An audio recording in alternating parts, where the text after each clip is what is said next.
Once upon a time, the idea of workspace was boring. Cubicles, fluorescent lights, quiet halls.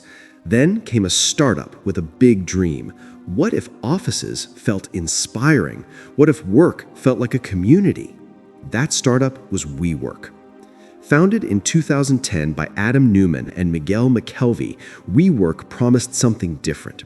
Instead of long-term leases and dull corporate spaces, they offered stylish, flexible co-working offices with coffee, neon lights, and a culture that felt more like a movement than a business. Freelancers, startups, even big companies joined in.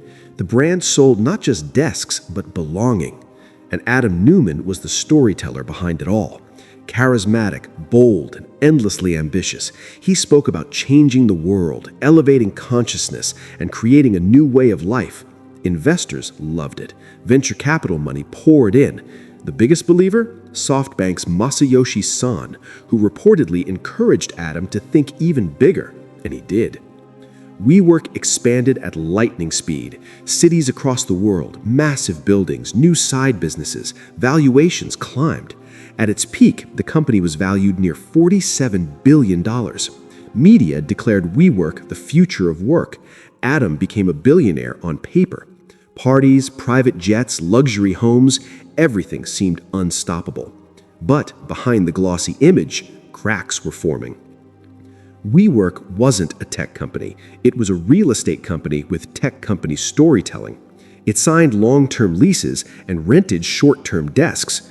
Growth looked impressive, but losses grew even faster.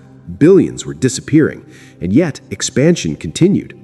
Inside the company, Adam's leadership style was chaotic. Big visions, sudden decisions, risky spending. Corporate governance? Weak. Conflicts of interest? Plenty. He trademarked the word "we" and made the company pay for it. Investors started asking questions. Then came the IPO filing in 2019. For the first time, the world saw the numbers. Massive losses, strange corporate structures, red flags everywhere. The myth cracked. Analysts attacked.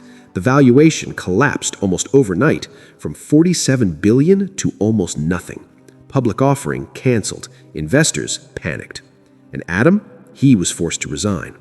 The man who spoke about community walked away with a huge payout, while thousands of employees lost jobs and dreams.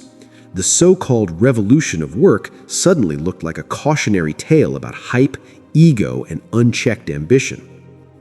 WeWork limped forward under new leadership, cutting costs, closing offices, shrinking the empire. But the magic was gone. The company that once symbolized the future of work became a symbol of startup excess. Finally, after years of struggle, in 2023, WeWork filed for bankruptcy in the US. The rise had been unbelievable. So was the fall. So what really happened? It wasn't just bad business. It was a story of belief taken too far. Investors believed in vision more than numbers. A founder believed in himself more than reality. A company built on community forgot sustainability. But here's the deeper lesson. Big dreams are powerful. Vision matters. Storytelling matters. But without discipline, transparency, and grounded execution, even the brightest story can collapse. WeWork changed the world of co-working. That part is real, but it also became a warning to founders, investors, and dreamers everywhere. Success isn't just about thinking big, it's about building wisely. And sometimes, the louder the hype, the harder the crash.